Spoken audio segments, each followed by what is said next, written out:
Turn into the difficult question, not away from it. With your influence and success insight, I'm Bob Berg.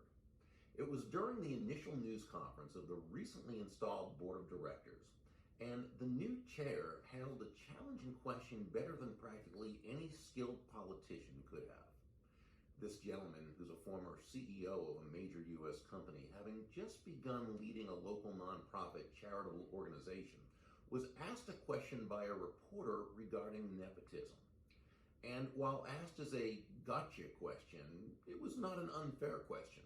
Before the new board came on, nepotism had been a definite and very harmful aspect of that organization. The reporter asked, "Will nepotism be a problem from now on?" Now, I thought he was going to respond to the reporter's question by saying, no, nepotism will never again be a problem, or we'll make sure that doesn't happen from now on. But he didn't. What he said was, nepotism is always a problem, and it's something we're going to have to be diligent about and make sure that and then he continued answering the question.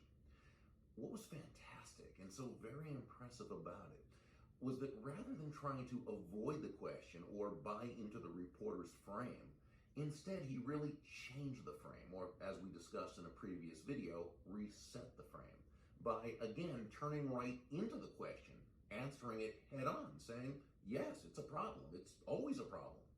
So what he did was depersonalize it, turned it into an interesting fact-seeking question rather than a gotcha, and then was able to show or share where his leadership would focus on making sure that problem didn't manifest. It was really beautiful, just fantastic, and we can all do that in our lives, both personally and professionally.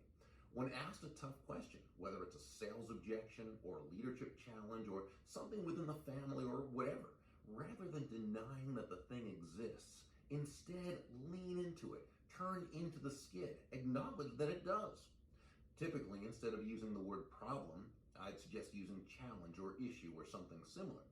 In the above example, I like that he said problem, as that was the word the reporter used, and that's the word that the community used. Depending upon your unique situation, you might say it's always an issue, or it's always a question, or it's always something that needs to be considered. When you acknowledge the issue brought forth and actually welcome it rather than try and avoid and skirt around it, the other person, everyone involved, will have even more respect for your honesty, your integrity, your forthrightness, and for you. So rather than avoiding and playing into their frame, embrace the frame, reset the frame, and make it your frame. With your influence and success insight, I'm Bob